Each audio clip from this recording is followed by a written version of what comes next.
Hello and welcome to my channel. My name is Lynn and today I'm crafting with this new die set that recently released by Crafty Meraki. It's called the Artisan Flora Peony and it's gorgeous. Now don't be deceived, it looks like there's just two die plates, but each of these die plates will actually cut out several different die cuts. It's convenient that they've been combined onto just the two die plates, and one of the die plates gives you the stems and the leaves, and the larger of the two die plates will cut out all of the elements for your florals. That makes it really easy for you to die cut just the elements that you want. Maybe you want to add some extra leaves to your floral arrangement. Maybe you want to add some extra flowers. So here you can pick and choose which one you want to use. But because there are a lot of pieces, I much prefer to just run one plate through and get all of the pieces that I'll need to assemble. Now, to make assembly easier for me later, I am lining my white cardstock with some double-sided adhesive. I buy these by the sheet, so it makes it really easy for me to cut down some adhesive just down to the size that I need, just a little bit larger than the die plate. And that way, when I go to die cut out the cardstock, it will already have adhesive on the back, which makes it really fast and convenient to assemble later, especially because some of the pieces are rather large and pretty easy to handle, but there are maybe, less than a handful of pieces that are pretty small and rather thin. And so I find it a little bit easier to already have some double-sided adhesive on the backs of those really tiny pieces rather than struggling to get some liquid adhesive behind them or trying to use maybe a dotty tape runner behind it. The pieces are just so small that I find that more challenging, and in the case of liquid adhesive, a little bit more messy. So this little trick here is going to make it a lot easier and a lot cleaner too when I go to assemble this, because then I don't have to worry about liquid adhesive oozing out from beyond the edges. I'm going to tape these down really well so that they don't move, and I'm going to run them both through at the same time. So with one pass through my die cutting machine, I'll be able to get all of the floral elements and all of the elements to layer up the leaves and stems for my design today. And you might be wondering why I'm die cutting out of white. Well, white I feel like is, especially for the first time I am assembling something like this where there's a lot of different layers, and when you see the end result, you'll see just how gorgeous the final flower is and how dimensional it is. There are so many opportunities to add some highlights and some shadows, and for me, it's a lot easier to see all of the individual pieces and figure out where they all go, and then I will color them according to whether they need to be darker to represent, parts of the flower that's in shadow, or keep them lighter to represent parts of the flower that are meant to be more of a highlight area. And so that's why I'm keeping everything white, but you could definitely use maybe solid colored cardstock if you wanted. You could actually ink up a panel of just something a little bit more abstract and die cut from that. So there are a lot of different ways that you can approach how to assemble your flower. And I did end up running this through my die cutting machine a second time because I wanted it to cut all the way through, even through the adhesive and through to the paper liner of the adhesive as well.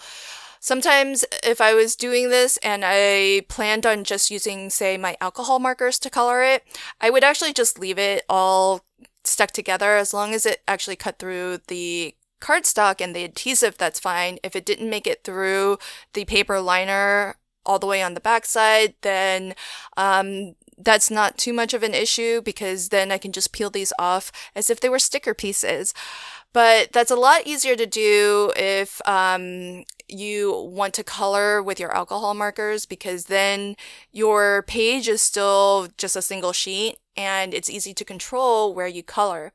I'm actually going to color these individual pieces with a very quick and easy method. And so while it looks like it's a lot of individual pieces, the coloring of this is going to go very, very fast. And to use this method, I do need for each individual piece to be separated. Now, these still do have the adhesive and the paper liner on the back, and all I'm doing is I smooshed out some ink, gave it a very light spritzing of water, and I'm going to dip each of these individual pieces into that ink. When you get your die set, the packaging, be sure to pull that out and open up that card, because on the inside you'll find an assembly guide that shows you step by step which pieces to start with, what to layer on in the second layer, what to layer on top of that, and so on and so forth.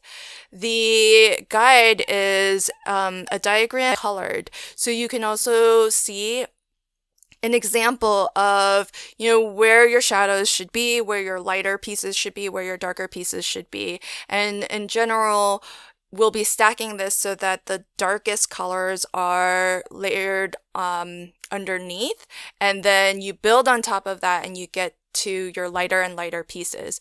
But by having that assembly guide right next to me as I'm doing my ink smushing to color these pieces, I can actually see which pieces need to be lighter and which pieces need to be darker. And so it really helps to have that guide out so that you can use that as a reference for coloring. And you can see how fast this is going. You don't have to be perfect with it. You can mix your colors a little bit, and all it is just smushing your individual die cuts into the ink. Now, I want to mention that my video today is part of a hop celebrating the new Meraki Hugs released this month.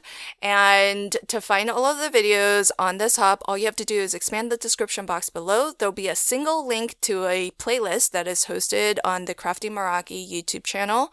Some of my friends and I are sharing inspiration featuring different products from this release. So all you have to do is open up that playlist and you'll find all of our videos there so that you can watch them one by one. If you like to binge watch inspiration videos, you can always hit the autoplay button, and when one video ends, the next one will begin. And because all of the videos are conveniently in one playlist, you'll be able to come back to that playlist anytime. If you're not watching us all in one go, you'll be able to see very easily which videos you've already watched and which are yet to be watched. So to find that link, just expand the description box and click on over. In the description box as well is the giveaway entry form. Now you can win a $100 gift certificate to the Crafty Meraki shop, and all you need to do is click over to the giveaway entry form and enter in your details there. That will enter you in for a chance to win a $100 gift certificate, and as well it will sign you up for the Crafty Meraki newsletter, where you will receive first notice of new releases, design team inspiration, special giveaways, and sales. So definitely, be on the lookout for that. And finally, the deadline to enter into that giveaway is the end of February. So just make sure you put yourself in to enter the $100 gift certificate by the end of February. Come back to the Crafty Meraki YouTube channel and you'll find winners are posted to the YouTube community tab, and as well to Crafty Meraki's blog. So there are two places that you can look for to see if you won one of several gift certificates being given away. All month long, there have been lots of different hops, including a hop earlier this month here on YouTube. So if you missed that one, you might want to pop on over and check that one out as well. And there are several different hops on Instagram, and as well a hop on the Crafty Meraki blog. So there are lots of different designers from the design team, special guests joining, and you'll see a ton of different projects and lots of different creations featuring this month's special release. So be sure to hop along, find those different hubs, and each of them actually has a giveaway. So you have a lot of different chances to win some really fabulous prizes. So to finish my card, I am going to fully assemble the peony flower. Also included in the die set is a little flower bud as well, which I think is really lovely. And I actually made the bud in a pink color, thinking that my card would be a little bit predominantly purple, but have a little bit of a pink highlight to it. Ultimately, in the end, I actually didn't use the little bud, but I like having it just so that I have the different options. And of course, everything die cut out at the same time as the large floral bloom. So you do already get everything that you need to assemble both of these flowers, including some leaves and a stem for the little bud. The leaves are very easy to assemble. There's only 2 layers to them, so that's really simple to put together. It's really that large bloom that has a lot of different pieces, but well worth it to put them all together. And you saw how quickly it went because all I needed to do was just peel off the paper liner on the back and then just stick it on. And not only is it fast, but you also get that edge-to-edge adhesive coverage, so it's very well stuck and well assembled. To create my card, what I have is an embossed panel that is a leafy design, and actually the shape of the leaves on my embossed panel just so happens to sort of match the shape of the leaves from this die set. So it's an embossing folder I happen to have in my stash, and it just worked out beautifully for this card. Now, you can see off to the right the Hello Meraki Moments set that I have. It's the stamped Hello as well as a die cut Hello. And I took the die from the hot foil plate and die combo, which works beautifully standalone, but as well it coordinates to die cut out the stamped image too.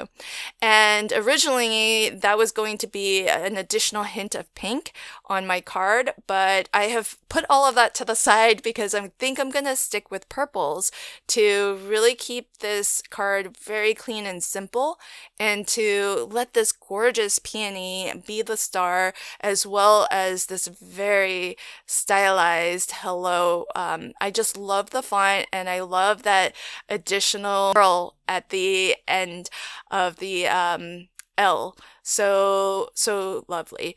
And what I've done is I squeezed out a little bit of 3D glue gel. It's made by Kalau, and if you are interested in that, because I do get asked often what it is, I always link to it in the description box below. And you'll also find links to all of the products that I'm working with, as well as the entire new release for this month by Crafty Meraki. I put some more of that glue gel behind the flower so that it's nice and raised, and that way I can just tuck the leaves in underneath exactly where I need them to go.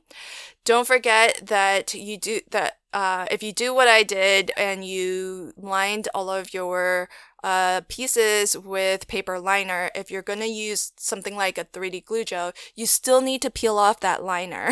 Don't forget, because otherwise the liner is slick and it actually might not adhere if you don't pull it off. So be sure to do that. Here's a close-up look at my card, and you can see all of that beautiful dimension and just how lovely the flower turned out with all of the different layers and all of the different shadows and highlights that you can create. Thanks for checking out my video today. Do be sure to expand that description box for the playlist to see all of the videos on this hop, and as well for the link to enter and fill out your giveaway form for that chance to win a $100 gift certificate to Crafty Meraki. Thanks again, and until next time, happy crafting and have a fabulous day. Bye!